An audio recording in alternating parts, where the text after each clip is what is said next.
ከሌሊቱ 10 ሰዓት ነው። አዲስ አበባ ገና በከፊል እንቅልፍ ላይ ናት። እኔ ግን መንገዴን ጀምሬያለሁ። ለኔ ጉዞ ማለት መረጃ መፈለግ ብቻ አይደለም። አዳዲስ የአገሬን ገጽታዎች ማየት፣ የሰዎችን ሕይወት መቃኘትና የለውጥ ትርክቶችን መመዝገብ እንጂ። እኔ ተጓዡ ጋዜጠኛ አማኑኤል ነኝ። ዛሬ ደግሞ ጉዞአችንን ወደ ደቡብ እንቁ ወደ ሐዋሳ እናደርጋለን። ከአዲስ አበባ ተነስተን የሞጆ ሐዋሳን የፍጥነት መንገድ ስንይዝ የሀገራችን የመሰረተ ልማት ግስጋሴ በዓይናችን ይታያል። የመንገድ ሰዓታትን ወደ ደቂቃዎች፣ ርቀትን ደግሞ ወደ ቅርበት ቀይሮታል። በመንገዳችን ላይ የሚታዩ የገበሬዎች ማሳ፣ የከብቶች መንጋና አልፎ አልፎ የሚታዩ ትናንሽ ከተሞች የኢትዮጵያን የጀርባ አጥንት ያሳያሉ። ሐዋሳ ደረስን። ገና ወደ ከተማዋ ስንገባ የሚሰማን ስሜት ልዩ ነው። ሐዋሳ ዕድሜዋ ገና አጭር ነው። በአንጻራዊ ሁኔታ ወጣት ከተማ ናት። ነገር ግን ይቺ ወጣት ከተማ በውስጧ የያዘችው ጉልበትና የእድገት ፍጥነት ያስደንቃል። ሰፋፊና ጽዱ አስፋልቶቿ፣ በስነ ስርዓት የታነጹ ዘመናዊ ህዝቦቿና የኢንዱስትሪ መንደሯ ሐዋሳን የኢትዮጵያ የኢኮኖሚ ሞተር እያደረጋት ይገኛል። ወደ መሃል ከተማዋ ስንዘልቅ ደግሞ የተፈጥሮ ስጦታዋን እናገኛለን።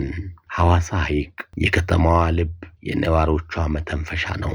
ማልዶ የተነሳው አሳ አስጋሪ በጀልባው ላይ ሆኖ የዕለት ሲሳዩን ሲፈልግ፣ በሐይቁ ዳርቻ ደግሞ ተማሪዎች፣ ነጋዴዎችና ጎብኚዎች የንጹህ አየር እየተነፈሱ ይታያሉ።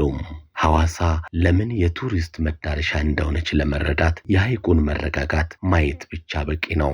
የሐዋሳን አየር ተንፍሶ የአሳ ጉልበትን ሳይቀምሱ መመለስ አይታሰብም። እዚህ ፍቅር አለም፣ መከባበር አለም፣ በስራ መጠመድም እንዲሁ። ከጠዋት እስከ ማታ ከተማዋ አታርፍም። በተለይ ወጣቱ በንግድና በተለያዩ የፈጠራ ስራዎች ላይ ተሰማርቶ ማየቴ ለኔ እንደ ጋዜጠኛ ትልቅ ደስታን ይሰጠኛል። እድገት ማለት ህንጻ ብቻ አይደለም፣ የሰዎች አስተሳሰብና የኑሮ ደረጃ መለዋወጥም ጭምር ነው።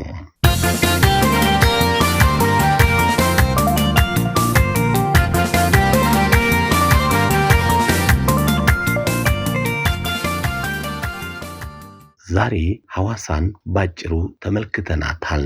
ነገር ግን ሐዋሳ ገና ብዙ የሚነገርላት ታሪክ፣ ብዙ የሚታይ ውበት ያላት ከተማ ናት። ፈጣን እድገትና የተፈጥሮ ጸጥታ ተስማምቶ የሚኖሩባት ድንቅ ቦታ።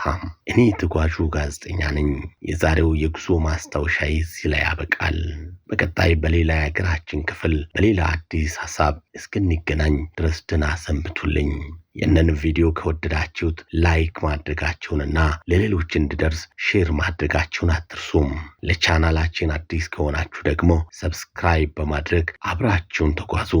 ሰላምና ጤናን በያላችሁበት ተመኘው። ከቡና ሚዲያና ኮሙኒኬሽን ተጓዡ ጋዜጠኛ አማኑኤል ነኝ። ጤና ይስጥልኝ።